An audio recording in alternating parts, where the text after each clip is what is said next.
Well, never one to avoid a bit of a challenge and getting ready with my tin hat, because this week's programme is bound to bring out the keyboard warriors and put the proverbial cat right in the middle of the aviary or coop.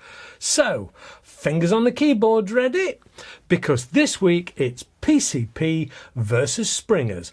Which is the best?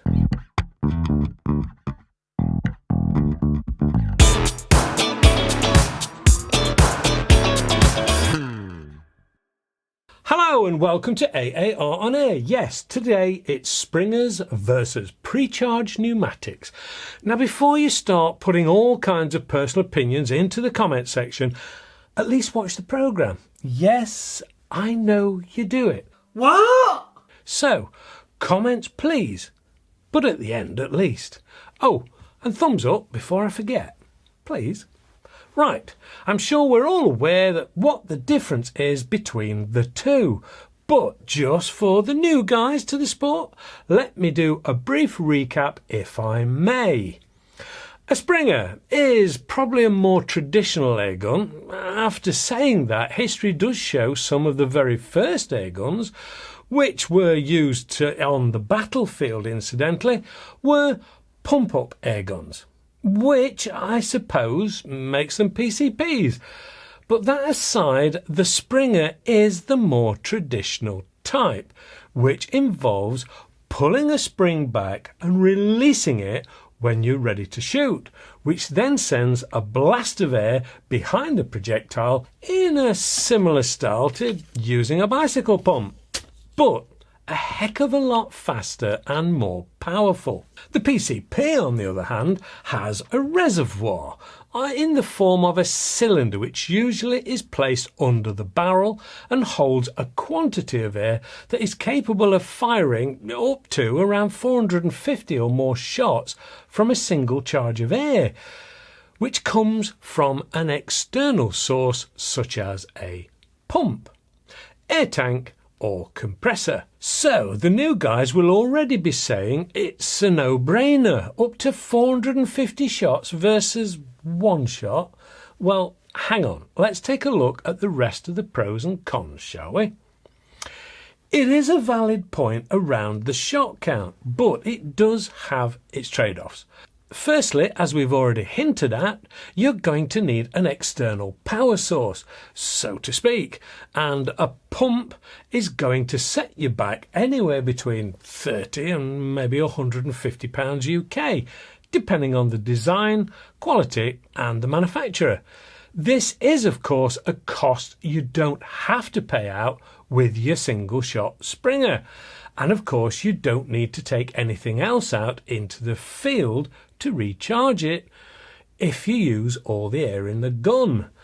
That said, if you cock the gun 450 times out in the field, you'll be starting to look like Popeye, certainly on one arm by that point, and it's probably not a realistic option. Add to the fact that if you need to make more than 450 shots in one outing, you must be doing some serious pest control, and you'd probably be better off levelling the place with napalm or something. So, the benefit comes at a price then, and if you change the pump for an air tank because you don't like the effort that goes into filling a 450 shot cylinder, well, you're up for even more money potentially, and a heavy diver's tank that will need lugging around from time to time and will need to be refilled at a further cost periodically, usually at your local diver's shop or the like. You could, of course, go for the compressor option and really push the financial boat out, which will probably result in the need to sell one of the kids to the local chimney sweep. Hang on a minute. This is supposed to be a negative. Better scrap that last comment. But anyway, you could spend up to £2,500 UK for a high-end compressor. We will no doubt come back to the cost issue a little later, but for now, let's look a little closer at the shot count point. You see, most PCPs are multi-shot and have magazines that will usually have around 10 shots in. More in some cases and less in the higher power guns. This is offset against the Springer, which usually is a single shot only. That single shot is loaded directly into the back of the barrel each time you cock the gun. The plus point of this is the lower chance of damage to the pellets when they're loaded individually. But this is often a thin argument at the best of times, as modern quality PCPs have excellent magazine systems that very rarely damage pellets. I know the Gammo system does have multi-shot magazines fitted to its Springers, and very good quality they are too.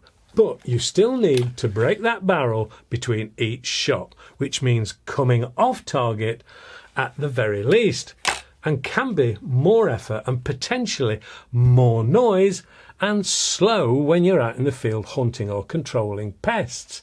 The PCP, on the other hand, simply needs cocking with a bolt action or side lever and can remain pretty much on target whilst you do this.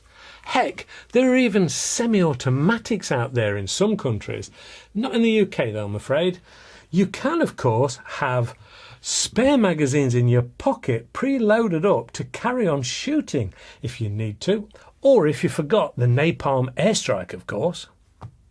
Let's look at recoil next, shall we? I say recoil, but this isn't like a 50 cal rifle type of recoil we're talking about here. That said, a Springer will invariably have more movement because it has moving internals that are creating the pressurized air behind the pellet or projectile. And of course, the more powerful the Springer, the more kick it's going to have. Couple this to the noise of the internals, as well as the sound from the end of the barrel. They are invariably more noisy than the equivalent PCP. You can, of course, add silencers to most all of these types if they don't come already supplied with one, but that simply quietens the barrel end and does very little to suppress or moderate the sound from the internals, which a PCP doesn't really have that noise in the first place. Naturally, the more powerful the Springer, the more noise. The same does apply to PCPs, but again, not the internals so much. And of course, whilst we're talking power levels, PCPs can go up to power levels that Springers can only ever dream of. And if anyone out there says otherwise, well, I've never seen a 500 foot-pound Springer. And I would love to see the size of the guy who would cock that one without some external aid. So why do some people prefer Springers, I hear you ask? Well, in a strange, sadistic way, it's because of all the things we've mentioned. They prefer the feel of the recoil. They prefer it to be that bit louder and feel as though they're shooting something that isn't as clinical as a PCP can sometimes be. Yes, there's a bit of testosterone-driven cult type thing to it as well, but that doesn't necessarily make it a bad thing. You know, individual choice is what this world is about, and it's probably better for it. Of course, the manufacturers love it too. That said, it is also proof, if it were needed, by simply looking at the second-hand racks in your local gun shop. You'll find that you have about 70% PCPs against 30% Springers, because people hang on to Springers, because they don't change much in design over time, but PCPs are being updated all the time, and the desire is there for more, bigger and better ones. Hence, the higher turnover of second-hand PCPs. Caliber options. This is another changing area at the moment as more and more calibers are becoming available. 177, .20, .22, .25, .30, .45 and .50 and more. You will, however, find there are more caliber options on the PCP side rather than the Springers. That said, you really only need to be looking at higher than .25 caliber if you're going to have greater than 12 foot-pounds of energy. Otherwise, it's going to be like throwing stones at the target. The next thing on my list to compare is around sighting and the use of scopes. You see, that movement inside the Springer does have a tendency to make your scope creep over time, unless you fit it correctly with the correct mounts, an issue which isn't as noticeable with a PCP, and as such it doesn't lose zero as readily or as often. What about choice? Well, manufacturers are moving more and more towards the PCPs, not because they are specifically wanting to, but it's all about demand and supply, I suppose. The more people want PCPs over Springers, then they are naturally going to produce more PCPs. This then results in the manufacturers needing to come up with new and innovative ideas to gain that slice of the higher demand area and take business away from its competitors. From a consumer point of view, this is a good thing and not so good thing. The negative is the amount of money we finish up spending because of the desire to have the latest multi-shot, multi-caliber, adjustable powered, regulated, electronically controlled, laminated, polymerized, folding stock, takedown, AR grip, cappuccino making.